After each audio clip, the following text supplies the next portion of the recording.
Salut mes pirates, c'est le Captain Crochet pour une nouvelle vidéo.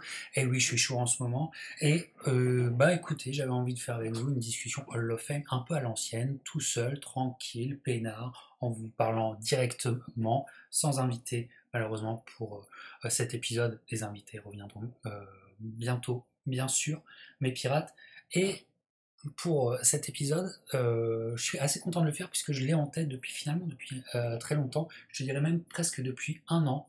Depuis mon épisode sur André Ward, j'ai en tête un épisode sur ce sportif-là qui est à mes yeux et peut-être un des plus importants en- sur le plan européen des années 2000, de 2000 à 2015, donc quand même 15 ans.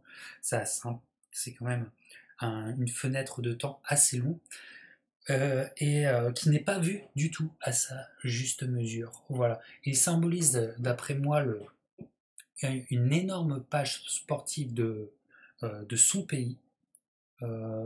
C'est une star dans son pays, c'est un pays auquel on ne pense pas, mais un pays de boxe, euh, dans, dans une histoire compliquée finalement, dans une relation compliquée avec ce sport, le pays et la boxe. Voilà. Et ce champion, je vais vous le dire tout de suite, je ne vais pas vous faire plus attendre, même si vous l'avez vu, bien sûr, dans le titre de la vidéo. Ce champion, je vous le mets tout de suite, c'est Mikkel Kessler. Parce que Mikkel Kessler, grâce à lui, le Danemark a vécu certainement sa plus grande page, euh, j'allais dire sportive, mais sa plus grande page de boxe pour sûr, même s'il y a eu déjà par le passé, avant Mikkel Kessler, des champions que ce soit des médailles olympiques ou des champions du monde, notamment dans les années 50. Voilà. Et Mikkel Kessler est vraiment le produit de la passion. À mes yeux, on n'y pense pas, mais c'est vraiment le pur produit d'une passion pour la boxe, puisqu'il est dans un petit pays. On est le Danemark, si je ne m'abuse, à moins de 10 millions d'habitants. Si. C'est comparable à un pays comme un nombre d'habitants comme la Belgique. Enfin bref, allez vérifier quand même ce que je dis, mais c'est un tout petit pays. Donc, qui dit petite population dit forcément un plus petit cheptel de champions possibles de générer. C'est juste logique. Voilà. Et aussi, le Danemark fait partie de ces pays scandinaves qui sont dans un débat avec la boxe. Voilà. Son voisin, la Suède, va prendre un choix radical, si je ne m'abuse, de bannir la boxe professionnelle pendant longtemps. Je crois que ça a changé depuis, mais dans des, pendant quelques temps, notamment les années 90, une décennie importante encore pour le renouvellement de génération, la Suède, elle, le voisin, choisit de bannir la boxe professionnelle. Bon, la Finlande n'a pas une saine boxe digne de ce nom, il est vrai, même s'il y a eu des combats quand même là-bas. Voilà, il y a des affiches. Donc voilà, pour éclore du Danemark, vous en conviendrez, c'est quand même bien plus difficile et bien plus alambiqué que d'éclore sur un gros marché box que pourrait être par exemple l'Angleterre, pour faire très simple. Mais Michael Klesser va le faire. Et aussi, ce petit pays de Danemark a quand même une histoire de boxe. Et j'aimerais le repréciser parce que, bah écoute, tout fan de Tyson que nous sommes, à part les Anglais et les Japonais, euh, l'autre pays qui a eu le droit de voir Tyson, alors peut-être pas dans la meilleure période de sa carrière, voilà, on est quand même en 2001 dans un combat qui s'est mieux tenu que beaucoup d'autres à l'époque, mais n'oubliez jamais quand même que à Copenhague, Mike Tyson va faire un combat contre Brian Nelson. Et qui lui permettra d'ailleurs de s'imposer comme challenger officiel à la ceinture de Lennox Lewis et d'imposer le combat contre Lennox Lewis. Donc pas rien. Ça se fait, le Danemark a donc une vraie histoire de boxe en tant que en tant que Français, on peut quand même être un peu jaloux. Voilà, on est peut-être un plus gros marché, peut-être peut-on générer plus d'argent, mais c'est quand même Copenhague qui a eu le droit d'avoir Mike. Je vous ai d'ailleurs mis une petite photo. Voilà, Mike Tyson dans son combat contre Nielsen. Allez le voir, ce combat. C'est dans une période compliquée pour Mike. Voilà, alors, on me dirait oui, mais c'est les circonstances qui ont fait. Ouais, mais bon, les circonstances, elles étaient là. C'est vrai qu'il était un peu banni des casinos de Las Vegas. Le MGM avait complètement perdu tout espoir sur Mike Tyson, ne voulait plus entendre parler.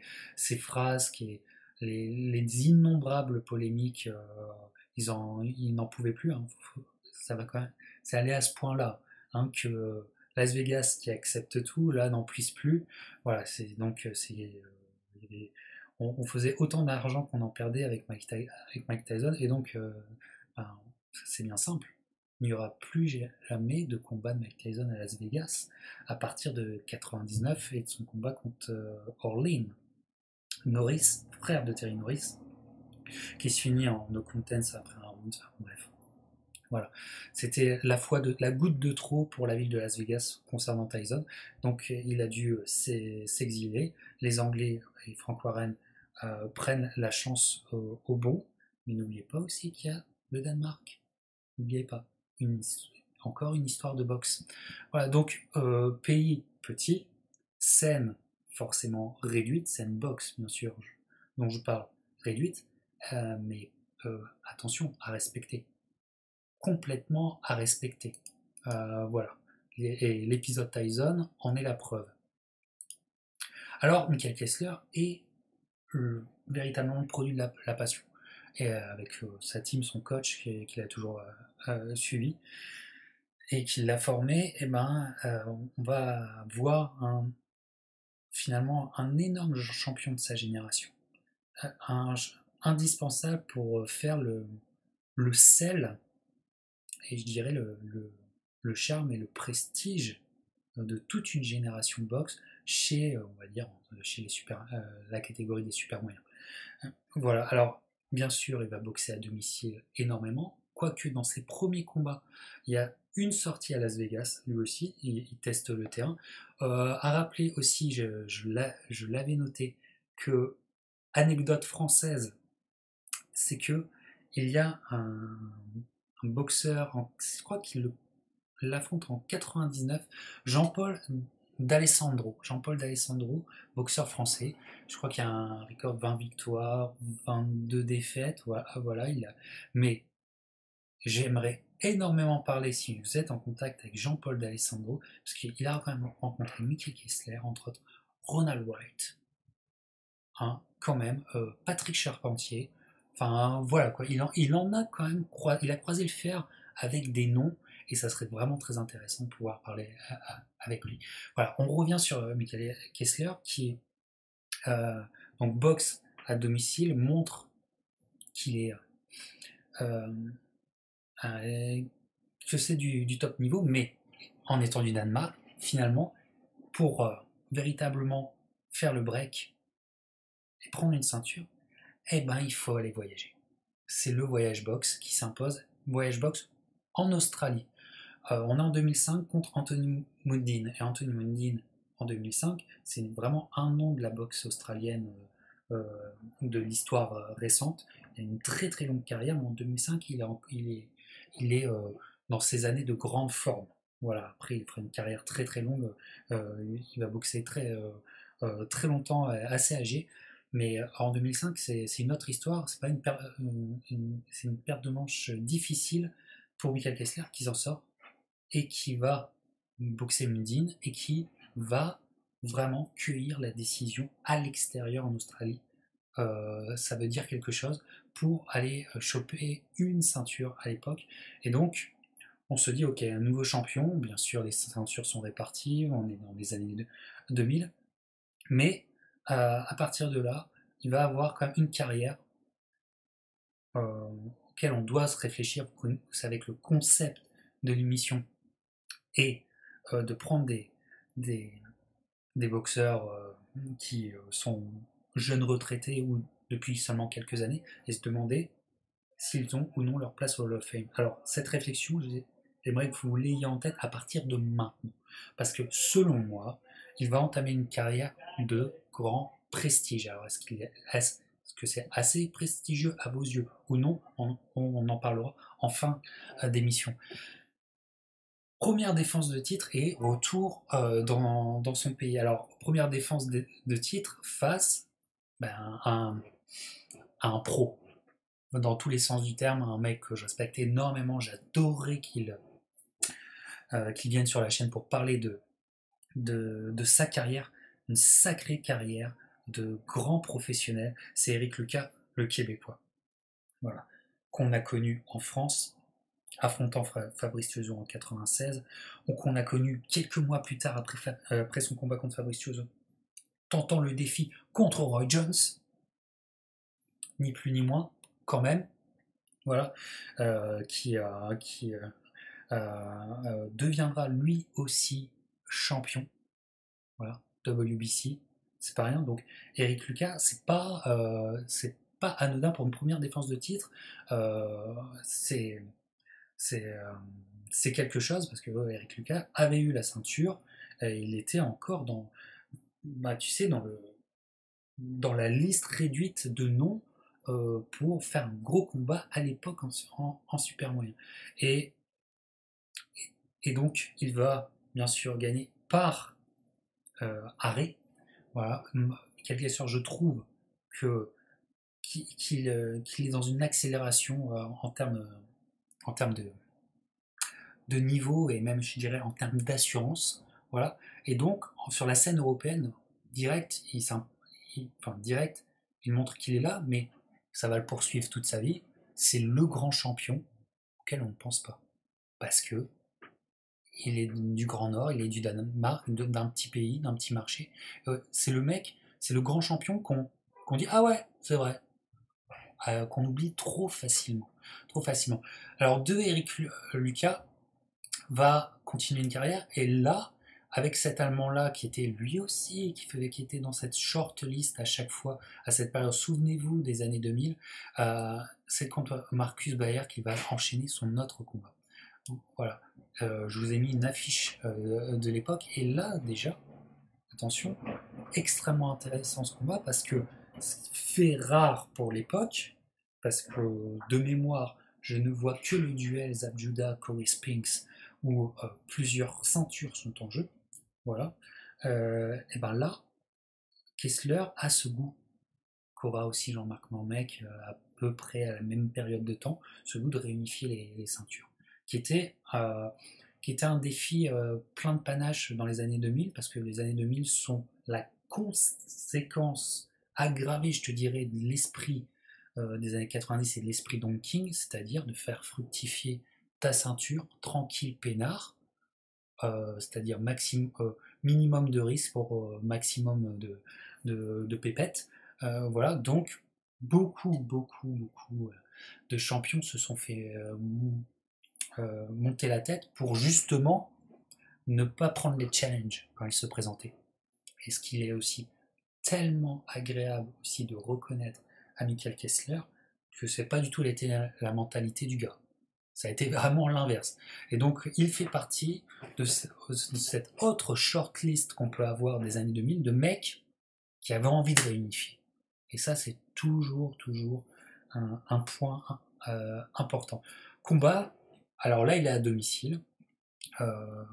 Il va mettre Bayer KO. Bayer qui avait fait un combat dur contre Eric Lucas auparavant. Voilà, donc voilà, ce petit monde s'affrontait les uns les autres, mais Kessler, encore une fois, un arrêt, il montre que c'est peut-être, avec cette victoire-là, on se dit, bon, c'est le super moyen de sa génération, oui ou non. Encore, ce qui va le désavantager, c'est qu'il vient d'un petit pays, du Danemark, et que dans un gros marché européen, encore, on ne parle même pas des États-Unis, il y a un autre nom qui est là depuis bien plus longtemps que lui, depuis les années 90, qui a mis une rouste, enfin plutôt qui a mis une boxing leçon, devrait-on dire plutôt, au père Eubank, qui a une ceinture depuis longtemps, qui en 2006 va faire un masterpiece contre Jeff Lacey. C'est qui? C'est Joe Calzaghe, qui est là de l'autre côté. Et donc, un débat s'instaure, meilleur super moyen, à ce moment-là des faits, hein, ce moment-là, pas super moyen all-time, mais super moyen des années 2000, Kessler, vous êtes plus Team Kessler, Team Calzaghe. Voilà. Et voilà ce qui en ressort de ce combat, toute l'interrogation qu'on a. Pour défendre, il va faire une défense de ces deux ceintures. Voilà. Et ils sont rares à ce moment, les mecs, je me répète, qui ont deux ceintures. Ça, vraiment, ils sont rares. Et là, un combat vraiment à revoir à la hausse. Un combat, ce genre de combat oublié, vous savez que j'adore en parler, face à un mec que j'adore en plus. Encore une connexion avec Montréal, après Eric Lucas. C'est un gars que vous devez connaître. C'est Librado Andrade.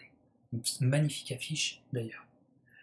Magnifique affiche. Et ce combat est vraiment à mes yeux très important dans la carrière de Michael Kessler parce que c'est un combat qui va l'établir. Tu vois, established, si comme les Anglais disent, qui va l'établir véritablement en termes, une fois, de business. C'est toujours au Danemark, c'est dans une très grande arena, ça va être une très grande soirée pour le pays. Soirée sportive, là. On dépasse même le sport. Et là, Kessler, là, en tant que star, le stardom dans son pays, là, c'est ce moment-là qui est important. Librado Andrade, boxeur mexicain, mais qui a longtemps été basé à Montréal. Voilà, il a une histoire avec Montréal. J'ai boxeur d'un courage, d'un grand courage, d'une témérité, accrocheur. Véritablement, on ne peut avoir que du respect pour ce mec et pour cette carrière.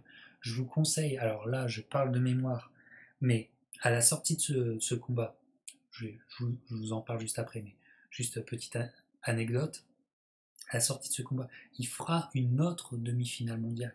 C'est dans une soirée de boxe, mais dingue, qui date de 2008. J'ai failli rater un avion parce que j'étais pris à regarder ça, j'étais complètement hypnotisé. Vous savez, de toute façon, que moi, il m'en faut pas beaucoup pour être hypnotisé quand je regarde de la boxe. Mais là, c'était. La carte principale était Casamayor contre Katsidis. Combat de dingue que je vous conseille. Mais il y a un combat juste avant, concernant Librado Andrade, contre un autre Allemand, dont malheureusement là, j'ai un trou. Vous savez que moi, je vous parle directement. J'ai pas pris mes notes. Sturz, quelque chose comme ça. Combat de dingue. Ou Librado, ben voilà,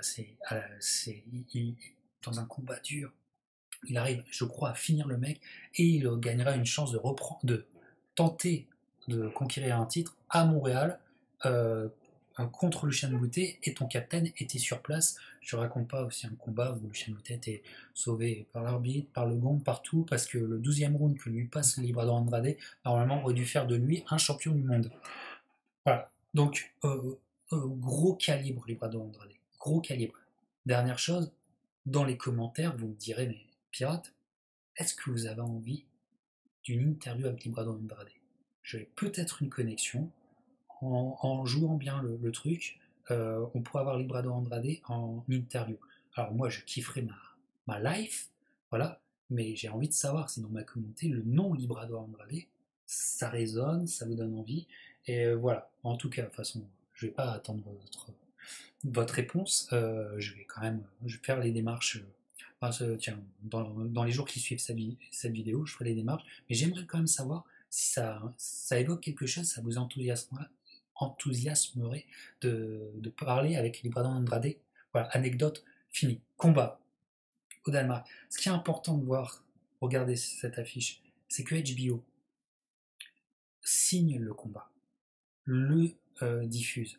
Et de fait, on a une très très grosse soirée qui en plus va être retransmise euh, sur le HBO.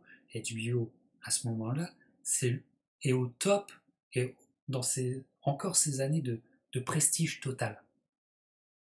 On est encore dans ces années de prestige total de HBO. Donc c'est en termes de valeur prestige, c'est un cachet qui est énorme. Et la soirée se fait au Danemark. Donc c'est extrêmement révélateur, tu vois. Et je suis désolé, mais en tant que Français, on peut être encore jaloux. On peut être jaloux. Alors jaloux à un certain point, mais je pense qu'il faut être motivé aussi par l'histoire de Kessler, sa trajectoire, le boxing business qu'il a réussi à engendrer et tout. Il faut prendre note et il faut espérer. Parce que si ça peut arriver au Danemark, ça peut arriver là où vous savez. Combat génial. Génial, c'est de la très très belle boxe. Kessler fait parler sa vitesse de bras, fait parler aussi sa puissance. Il a des instants de puissance assez impressionnants, mais les bras d'Andrade, il les prend et il continue à avancer. Il avance toujours, les bras d'Andrade. Et ce qui donne un combat extrêmement intéressant. De la boxe one-on-one, véritablement, on n'oublie pas non plus les fondamentaux aussi défensifs de Kessler. Je trouve boxeur assez complet et très euh, dans le bon sens du terme, très scolaire. Vraiment dans le bon sens du terme, mais avec des atouts qui montent. Alors, c'est, je pense, un combat là qui est essentiel pour le combat d'après, et là on passe encore à une autre dimension. Mais il fallait que ce combat-là arrive, il fallait qu'il prouve que c'était une star et que ça pouvait devenir, grâce à HBO, une star plus que du Danemark, une star qui pouvait être un nom mondialement. Et je pense que la sortie la qualité du combat, la qualité de la soirée, la qualité de la retransmission fait que oui, fait que pour moi il est un gros winner ce soir-là. Combat que je vous conseille véritablement mes pirates. Et donc arrive ce grand moment qui va marquer mon grande année de boxe 2007. Vraiment une très grande année de boxe, une grande date pour 2007, ne serait-ce qu'en termes d'événements. En termes d'événements, et c'est cette réunification. Là, on parle de 3 ceintures parce que la ceinture WBO, si je ne me trompe, euh, de Kazagi est en jeu. Et regardez cette affiche, elle est quand même assez énorme, je trouve vraiment très très belle. Kazagi Kessler, on est le 3 novembre 2007 dans une arène, le Millennium Stadium de Cardiff, où, si je ne me trompe, quelques semaines auparavant, l'équipe de France de rugby fait l'exploit d'éliminer les All Blacks en Coupe du Monde. Un grand moment de sport français. Sur le même lieu, on va avoir la plus grosse assistance de l'année. Voilà, le Millennium Stadium est blindé pour ce combat. Un combat qui va véritablement être un combat de l'année. Alors, Kessler est venant d'un petit marché, le Danemark, un si gros combat en termes de business, forcément, il est le B-side. Forcément, il doit aller sur la terre ennemie, la terre de son adversaire. Voilà, en plus, pour Kazagi, c'est la deuxième fois qu'il fait un combat au Millennium Stadium. C'est pas sa première au Millennium Stadium. Il a fait auparavant, en mars de la même année, fait un combat contre Peter Manfredo, je dirais le vaincu malheureux, parce que le combat est plus serré qu'on le croit, de la première saison de Contender. Il est connu pour ça, mais c'était un très très bon boxeur, Peter Manfredo. Et il a fait une demi-finale mondiale contre Jeff Lacey en quelques mois plus tard à Las Vegas en sous-carte de Mayweather contre Hatton. Voilà, c'est quand même dans une carrière, c'est quand même pas mal. On en rêverait tous. Donc Kazagi Kessler, et ben écoute, Kessler, moi je l'ai trouvé très. Il m'a fortement impressionné ce soir-là parce que prendre Kazagi, c'était presque mission impossible. C'est une boxe tellement compliquée, gaucher, faut-il le rappeler, mais qui sait rendre le combat véritablement compliqué, il n'y a pas d'autre mot. Plus lui aussi une rapidité de bras. Mais Kessler va avoir ses moments et notamment va réussir à sortir peut-être les meilleures combinaisons des adversaires de Kazagi. Je te parle des adversaires du dernier chapitre de carrière de Kazagi. Ses derniers adversaires dans ses derniers combats, sa dernière dizaine de combats, tu vois. Voilà, je me souviens pas que on est passé d'aussi bons uppercuts à Calzaghe, par exemple. Voilà, il y a aussi de la vitesse de bras du côté de Kessler. Dans un combat de coq, un petit peu, on peut dire, mais je dirais au volume de coups, à l'activité, voilà, aux tentatives de suffocation, voilà, presque à mouliner parfois de coups.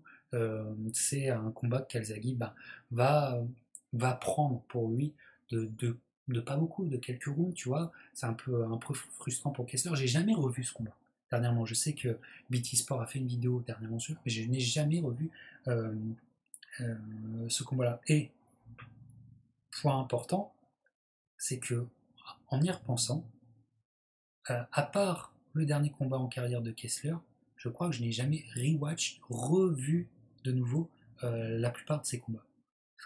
Ce qui est quand même un signe que c'est plus fort que nous.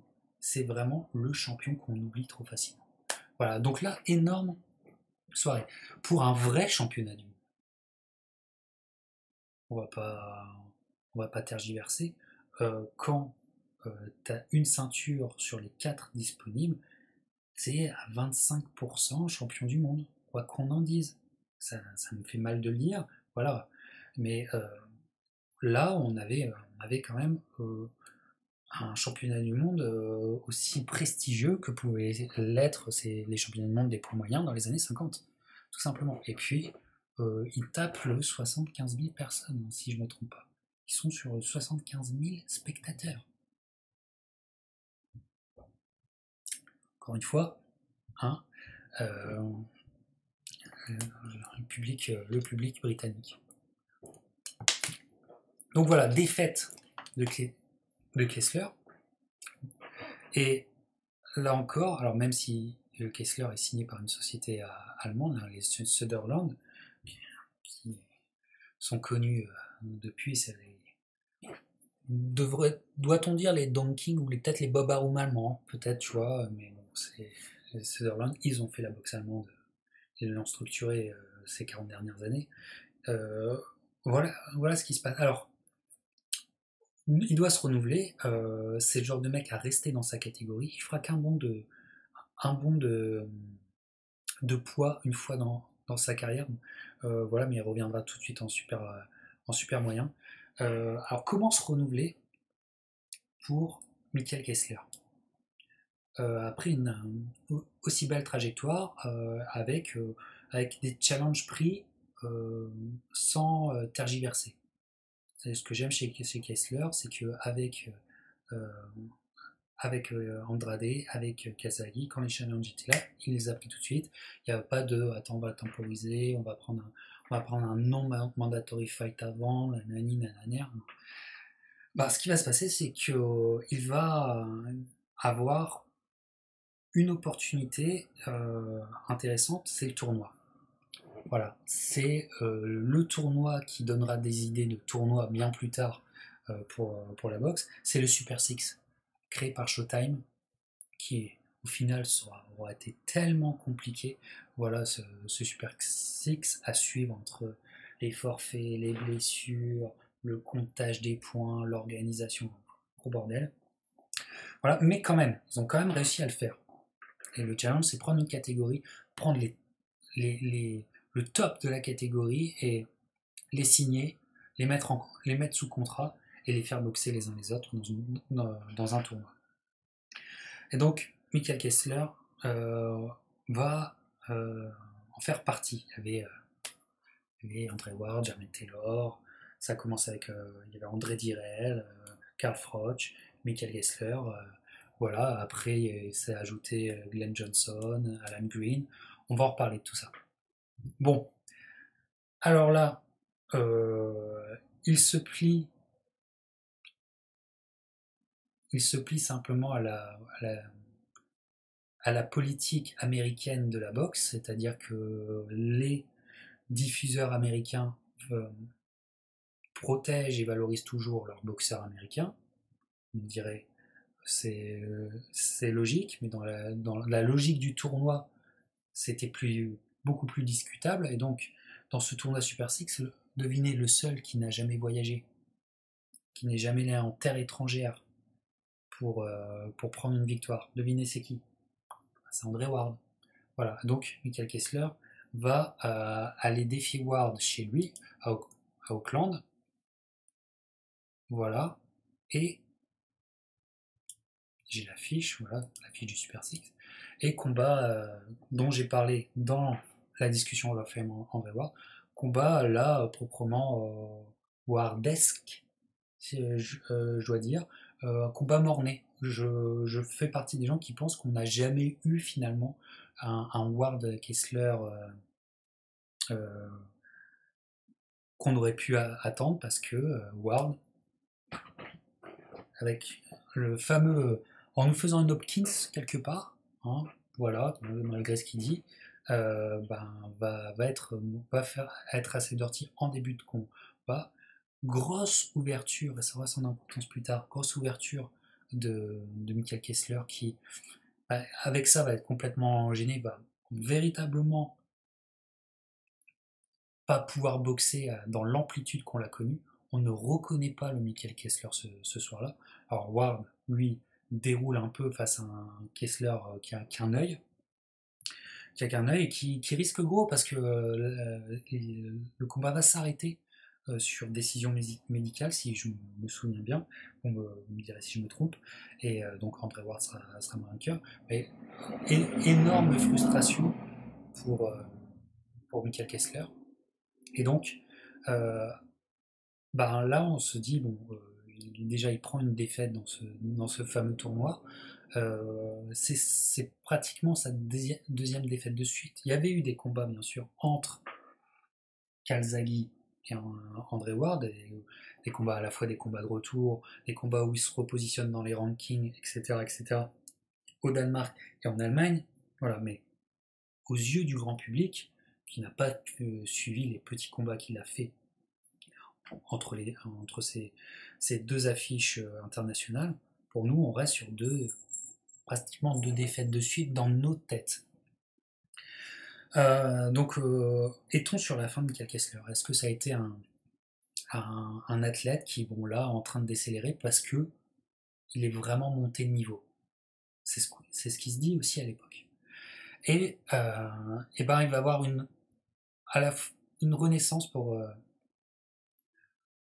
Kessler après ce combat, cet horrible combat, désolé de le dire, mais après cet horrible combat, va avoir un duel, et on oublie trop souvent que ce duel est peut-être l'un des duels qui cristallise le plus la décennie 2010-2020, mais ils n'ont même pas eu besoin de 10 ans, hein, et c'est la décennie 2010, enfin, entre 2010 et c'est 2013, donc dans le début des années 2010, un grand duel de boxe, voilà, ça va être Carl Froch contre Kessler. Carl Froch fait le voyage en Scandinavie. Alors, est-ce que ce combat aura lieu au Danemark? Et dans mon souvenir, je crois qu'il a lieu en Finlande.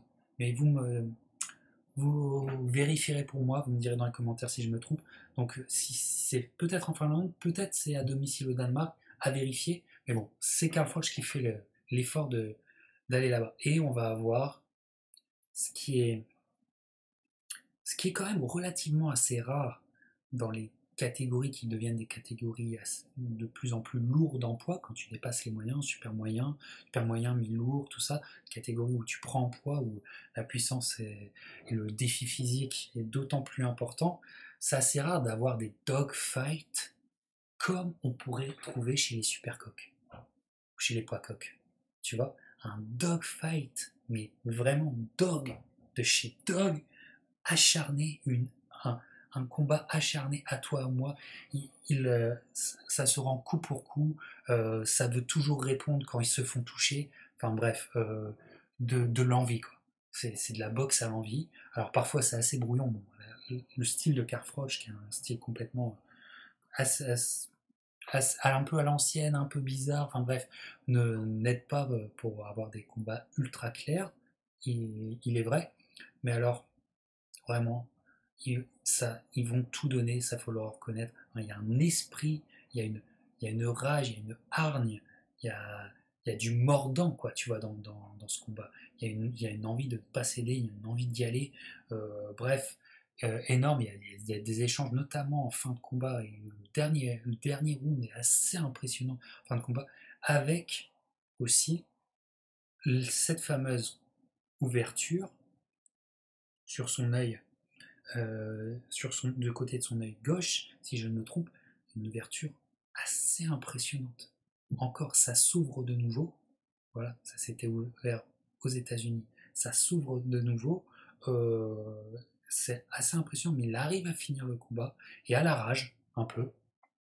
Il va prendre la décision, bien sûr. Elle est plutôt, c'est une décision aussi. Il est un peu défendu, tu sais. Je dirais pas que c'est une décision maison, c'est un combat serré, il est vrai, mais là il a la décision pour lui. Un combat très très serré, mais il a la décision pour lui. Kessler a de nouveau sa grosse victoire. Il reprend la ceinture de WBC grâce à ça. Grosse, mais vraiment grosse victoire à l'époque, parce que battre Froch, très peu y croyaient. Mais véritablement très peu y croyaient. On n'est pas loin de l'upset aussi. Pour beaucoup de commentateurs, bon, chez les Anglais aussi, on n'est pas loin d'une sensation d'upset. Bon, mais je vous conseille. Alors, cette affiche ne concerne pas le premier combat, mais je vous l'ai mis quand même. J'ai pas trouvé l'affiche officielle du premier combat, mais véritablement avec Kessler qui a son short blanc, je vous conseille vraiment. Si vous avez besoin de voir des gens déterminés, ça vaut son pesant de cacahuètes. Problème, énorme victoire, et même dans le pays, enfin, ce- le- la légende Kessler au Danemark va d'autant plus continuer grâce à ça. Mais problème, c'est la blessure, c'est la coupure. Il y a eu du sang il y a eu du sang dans l'œil qui a coulé, et on sait que c'est un vrai danger. Et après ce combat-là, on est dans, on est dans la réflexion, ou plutôt la team Kessler se dit que peut-être il va falloir arrêter la boxe pour ne pas perdre euh, son œil. Comme ça, malheureusement, d'autres champions ont malheureusement perdu, que ce soit Lamont Brewster ou Israël Vasquez. Et donc, il y a un hiatus, où on ne sait pas, où on ne sait véritablement pas, là, ça va durer plusieurs mois, si Kessler est toujours un boxeur professionnel ou s'il va devoir arrêter parce que il a mis en danger son œil avec cette fameuse coupure. Et donc, il va prendre du repos. Il va, je pense, faire un gros travail avec les médecins. Et puis finalement, on est en 2011, un peu plus d'un an, euh, si je me trompe, ouais, plus d'un an après cette énorme victoire contre Carfroch, bah, il fait son retour. Il fait vraiment son retour au niveau, on va dire, au niveau européen. Voilà. Et encore, chapitre français dans la carrière de Michael Kessler, son adversaire va être un excellent boxeur français de l'époque. Excellent. Qui faisait partie du top en termes de qualité. Il faisait partie du top 10 de ce que la France pouvait donner en qualité dans ces années-là. C'est Mehdi Bouadla. Qui écoute, a l'opportunité de faire un gros combat contre un monstre. Tu refuses pas, tu y vas clairement, quoi, tu vois. Euh, le B-side, évidemment, c'est un combat compliqué, et ça serait intéressant d'ailleurs aussi, Mehdi, si tu nous écoutes ou si vous connaissez Mehdi, transmettez cette vidéo pour qu'il vienne parler aussi avec nous de sa belle carrière, puis de ses beaux voyages, et de ce voyage, et peut-être de ce champion qui il nous en dira plus s'il a été impressionné, s'il a été surpris ou quoi que ce soit. Et donc voilà. Ça va être un combat dur, en tout cas pour Mehdi, qui se fera arrêter. Voilà, ça n'ira pas à la limite. C'est un combat de retour pour Kessler qui, je pense, par là même, prouve bien, en prenant Mehdi, il prouve bien le niveau auquel il est Kessler. C'est-à-dire que pour un combat de retour, avec, il faut bien comprendre, avec, il y a toujours le petit personnage dans ta tête qui est là comme ça, tu sais, le petit doute, est-ce que ma blessure ça va aller, est-ce que mon œil ça va aller, est-ce que tout va bien aller, tu sais, c'est des retours, c'est des combats hyper importants parce que tu as besoin de te rassurer. Voilà. Donc dans des combats comme ça, qui sont des combats calibrés pour le champion, il prend pas n'importe qui, à mes yeux, sur la scène européenne, à ce moment-là, je me répète, ça prouve le standing du gars. Moi, ça prouve le standing de Michael. Voilà. Et donc, il revient bien, et il revient fort surtout. C'est ça qui est assez impressionnant, c'est que de ce moment de doute là où pendant plus d'un an il ne boxe pas, il revient fort. Il va enchaîner des KO sur KO. Avec notamment, est-ce que je vous l'ai mis voilà, avec notamment après, j'avais oublié de mettre cette affiche parce que j'avais l'affiche de Michael contre Mehdi, voilà, qui arrive contre Wadla, Kessler, ça arrive le 4 juin en 2011, voilà, et vous avez bien vu, c'est le welcome back, tu vois, c'est l'enfant prodige qui revient. C'était ça la soirée.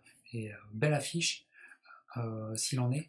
Et à la suite de ça, il va prendre un mec qui était un nom à l'époque, enfin, qui s'était fait un nom plutôt, grâce au Super Six. C'était un remplaçant du Super Six qui était rentré dans la danse, voilà, qui est surtout connu pour knocker ultra rapidement Codrington, qui avait fait le Contender aussi. J'adorais ce petit jeune Codrington, s'était fait allumer par qui? Par Alan Green. Je vous mets tout de suite cette photo, Alan Green. Et si vous vous souvenez bien, c'est le chaos de l'année 2012. Il y a le chaos, enfin, jusque le mois de novembre, non, le mois de décembre, parce que c'est en décembre, le quatrième combat entre Pacquiao et Marquez, jusqu'à ce que Marquez mette Pacquiao reste allé au sol, on a eu peur pour Pacquiao, jusqu'à là, le chaos de l'année 2012, c'est Michael Kessler qui le passe à Green, boum, comme ça, un crochet venu de l'enfer directement au menton, comme ça, bref, si vous avez des pirates, vous en souvenez, on n'a jamais vu un Kessler aussi puncher. Et puis après, il y a Brian McGee. Après, Alan Green, il enchaîne aussi sur un arrêt de l'arbitre contre Brian McGee, qui était un nom à l'époque en Angleterre, qui était un mec qui faisait partie encore on va dire, du top 20, ouais, du top 20, allez, je ne vais pas dire mondial, mais enfin, allez, top 10 européen de sa catégorie. Enfin, c'était un mec, il fallait quand même se le faire, il fallait quand même le prendre. Voilà, donc il enchaîne les mecs comme ça, boum boum boum, énormissime. Et donc, Michael Kessler, donc, qui est devenu, il n'est pas encore en âge de dire que c'est un vétéran, mais c'est devenu un champion d'expérience. Il est là depuis déjà de nombreuses années, c'est-à-dire que là, on est fin 2012, avec ces deux grosses victoires en 2012, ces deux gros KO qu'il met là, des KO vraiment violents, avec deux belles victoires comme ça, il a quand même, on va dire, ouais, 9 ans de carrière. Il y a quand même 2005, enfin 9 ans, 7 années de haut niveau mondial où on entend Kessler, quand même, quand tu t'intéresses au super moyen. Donc c'est pas rien, il a établi quand même profondément son nom, et arrive donc la continuation de ce duel tellement important aussi pour son adversaire, Carl Froch, parce que Carl Froch, qui est maintenant considéré comme l'un des plus grands boxeurs anglais de tous les temps, il est dans la discussion du all-time pour les Anglais. Voilà, il n'a pas la première place, mais si tu dois faire un top 10 all-time des Anglais, les Anglais, Carl Froch, il arrivera dans la discussion pour être dans la liste, euh, forcément. Mais il avait besoin d'avoir un grand duel. Et son grand duel de carrière, c'est quand même Michael Kessler. Et il va arriver Froch Kessler 2. Et encore une fois, ça va suivre tout au long de sa carrière Michael Kessler, c'est ce sentiment de on l'oublie trop facilement. J'en ai déjà parlé de ce combat. Bien sûr, ça arrive. Il y a, après le duel avec George Grove qui arrive un peu plus tard et qui, parce qu'il y a Wembley, parce qu'il y a tout ça, donc, parce qu'il y a polémique, qui fait un peu oublier que c'est ce duel-là qui forge des carrières, qui forge des legacies, qui forge des légendes. Froch Kessler 2 se passe à l'O2 Arena. Encore une fois, HBO rate pas le coup, hein, c'est sur les gros prestige, Sky Sport, tout ça. C'est avant que le combat de Wembley de Carl Froch, avec ce fameux running gag, Carl Froch qui dit toujours que sur son nom il a fait rentrer 80 000 personnes à Wembley, c'est un running gag que vous devez certainement connaître si vous aimez le personnage de Carl Froch. Mais avant qu'il y ait ce combat en 2014 à Wembley, c'est le plus gros revenu en terre anglaise. C'est le combat qui a généré le plus d'économie. En termes de gate, ça s'est vendu comme des petits pains. Le O2 était blindé, Arena. En termes de télévision, Sky Sport ont fait. Ça leur a donné ce combat leur a donné tellement des reins solides à Eddie Hearn et tout ça, pour après faire des choses énormes avec de grande envergure par la suite, notamment ce combat-là. Ce qui est génial, c'est que ça répond aux attentes. C'est qu'il est énormissime. C'est un classique moderne. C'est un classique moderne absolu, ce combat. Et serré, encore une fois. Je te dirais un peu, je vais dire un peu moins brouillon, un peu plus clair que le premier combat. Plus clair, tu sais, beaucoup plus lisible, en tout cas, je pense à la fois pour le public et pour les juges, mais avec une très belle boxe, avec un Kessler euh, qui, souffre, qui revient, et qui est à si peu de knocker Carl Froch. Ils sont peu à avoir knocké Carl Froch. Ils sont très très peu. Hein. Il y a George Groves, il y a Jermaine Taylor, de souvenirs, je ne vois pas d'autres. Vous me direz s'il y en a plus. Et avec un final, avec des championship rounds qui véritablement font honneur à l'appellation championship round, un 11e et 12e round de dinguerie. Franchement, je surkiffe. Je suis en surkiff absolu. Et donc, voilà, combat, tu sais, qui sera une défaite. Serré, hein, scorecard serré, je pense qu'on est sur du 115-113. Vous vérifierez, mais véritablement un classique. Et c'est important d'avoir un classique. Peu importe que tu gagnes ou tu perdes, de toute façon, pour délivrer un classique, il faut que les deux sortent la performance. Hein. Il n'y a pas de one-side fight qui devient un classique. Non. Là, écoute, c'est la compétition avec un grand C, c'est-à-dire c'est ouais, deux mecs acharnés encore dans un excellentissime combat. Et je vous en parlais. Je pense que la boxe, vraiment la boxe, la grande histoire de boxe, il manque un troisième combat entre ces deux-là pour la grande histoire de boxe, véritablement. Et d'ailleurs, je pense que quelqu'un qui serait extrêmement d'accord avec moi, c'est Michael Kessler. Parce qu'à partir de là, Michael Kessler, ben, il va faire un choix qui est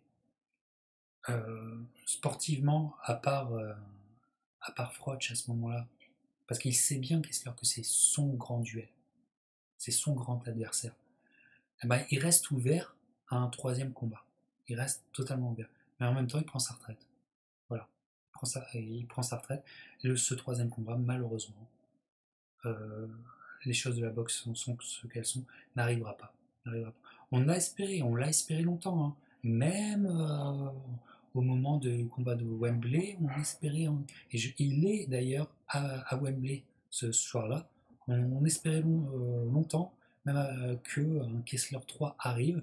Voilà, Scarl Froch qui de son côté lui aussi finalement aura la décision finale de ne pas faire ce troisième combat, de ne pas accorder le rubber match si important pour les légendes de la boxe, en prenant lui aussi sa retraite en 2014. Donc voilà, la carrière de Michael Kessler s'arrête là. Et donc, question importante qu'on n'avait pas posée depuis longtemps dans les discussions Hall of Fame. Michael Kessler, qui à mes yeux sera toujours un oublié, on ne pensera jamais à mettre le nom de Michael Kessler dans une discussion Hall of Fame. Selon vous, est-ce que Michael Kessler mérite ou pas sa place au Hall of Fame? Alors, allez, je vais me mouiller, et moi je pense que oui. Oui, il la mérite ne serait-ce que par ce qu'il a donné sur le ring, par la qualité de certains matchs, par la qualité aussi des événements. Il y a des événements mondiaux dans sa carrière. Il a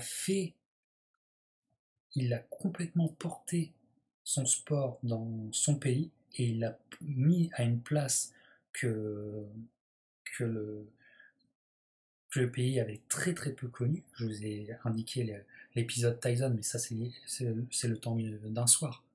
Là, une carrière comme celle-ci, c'est autre chose.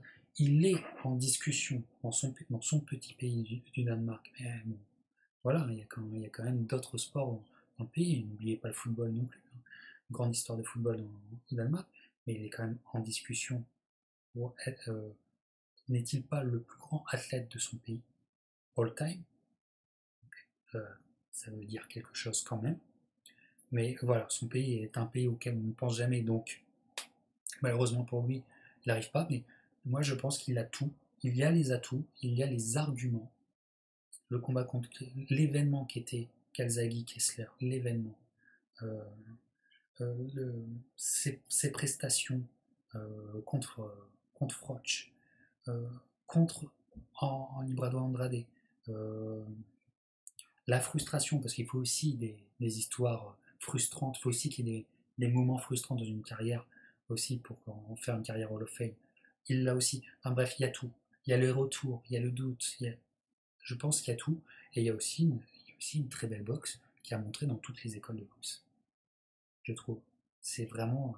C'est à la fois un classicisme, c'est à la fois les fondamentaux, mais véritablement je te dirais presque au poil de cul, mais vraiment soigné, quoi, tu vois. Véritablement les fondamentaux soignés. Donc pour moi, il a toute sa place. Il a toute sa place au Hall of Fame. Et maintenant, j'aimerais véritablement vous entendre sur ce débat. Un débat vraiment où il n'y a pas du tout de passion à avoir, mais un débat je dirais, de fans hardcore et puristes. Ça m'intéresse de savoir, tous les fans qui me regardent, tous les fous furieux qui connaissaient ces combats. D'une part, si vous avez les mêmes souvenirs que je vous évoquais de ces combats, si vous avez aussi d'autres souvenirs, et aussi l'impression qu'il vous a laissé. Et si pour votre Hall of Fame, pour votre panthéon personnel, Michael Kessler a sa place ou pas. Pour moi, c'est un grand oui. Alors, j'attends de vous lire, mes pirates, bien sûr, sur la chaîne. Pas mal d'activités, plein d'interviews arrivent, d'autres discussions Hall of Fame avec des invités, des débats, il y a de tout. Il y a de tout qui arrive, alors vous restez branchés, tu t'abonnes, tu mets la cloche pour ne rien rater, parce que je te dis, les vidéos vont s'enchaîner, et puis nous, on se revoit bientôt, mes pirates. Porte-toi bien, prends soin de toi et de tes proches, et on se revoit bientôt. Ciao, boum!